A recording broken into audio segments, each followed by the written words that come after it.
Ready to open the hood? UseTool for the tutorials. And for car parts, the right idea is the Mr. Auto app. Easy, fast, and with better prices than on the website.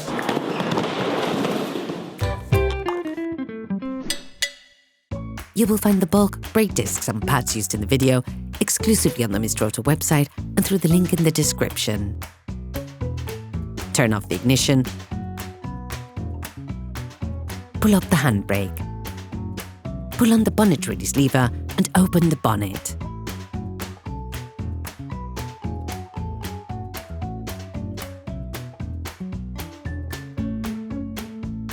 Open the brake fluid reservoir.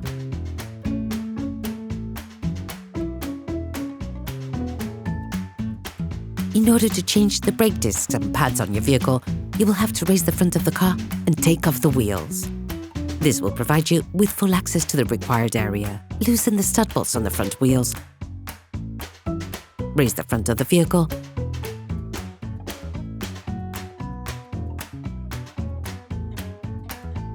And put it in the two-axle stands. We strongly suggest watching the tutorial, raising your vehicle safely, before carrying out this step.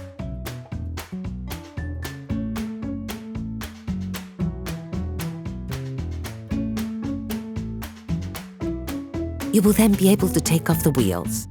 Don't forget to slide them under the vehicle. Turn the disc outwards. This will facilitate the process. Insert a flathead screwdriver to the outer extremity of the oblong hole located on the front of the brake caliper. Lift it off using the screwdriver as a lever by pulling it towards you. This causes the piston to retract. Don't hesitate to push the screwdriver further in once the space between the pad and the caliper allows. Ensure that you have pushed the piston in as far as possible before moving on to the next step.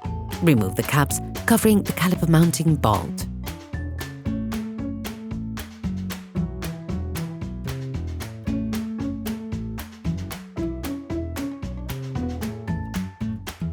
Using a ratchet and a 7mm Allen socket, remove the two caliper mounting bolts.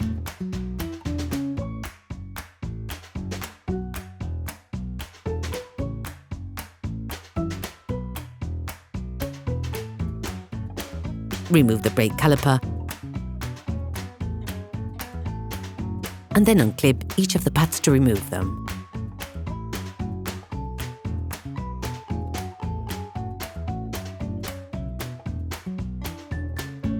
You can now place the brake caliper on one of the coils of the shock absorber spring.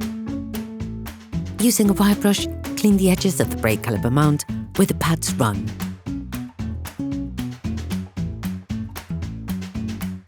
To unblock the disc, insert a thin flathead screwdriver that can slip in between the two sides of the disc. You have to insert it in front of the brake caliper mount so that it butts up against the latter. Using a T30 Torx socket, release the screw that holds the disc.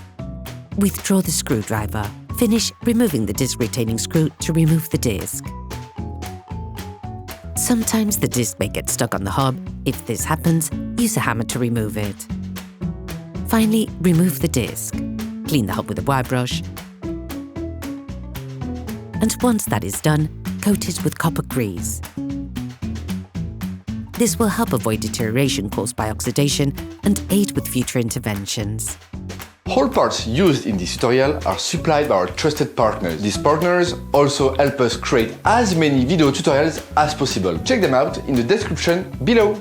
You can find the bulk parts and products used in the video on the Mr. Auto website and linked in the description. Take the new brake disc.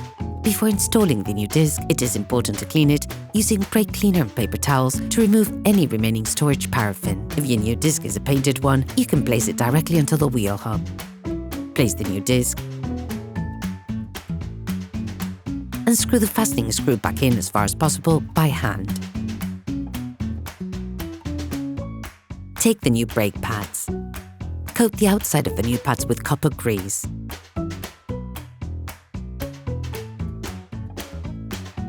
Remove the brake caliper, then insert the pads, clipping them in place.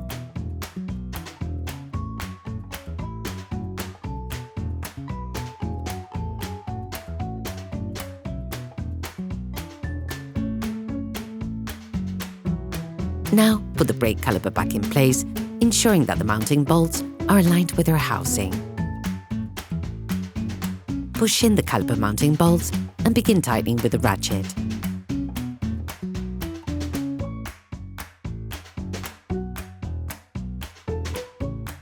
Finish off the tightening with a Torx wrench.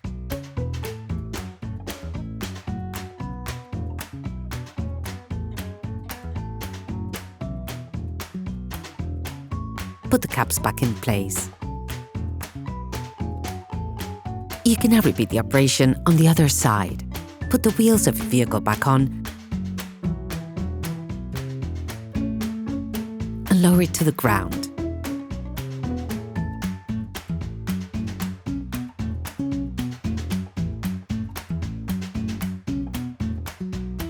Before starting your car, don't forget to screw the brake fluid stopper back in. Be careful. Before using your vehicle again, start your car and pump the brake pedal a few times to bring the brake pads together again. Try to drive smoothly and avoid sudden braking for the first 50 kilometers or so to avoid glazing the new pads. Operation completed. Hi, it's Theo from UseTool. I hope this video has helped you a lot in your car maintenance. We would be super grateful if you could spread the word so that we can produce even more tutorials. Simply give us a like, a comment, and hit that subscribe button. It really helps us boost the channel and help the whole community. Thanks a lot and have a great one.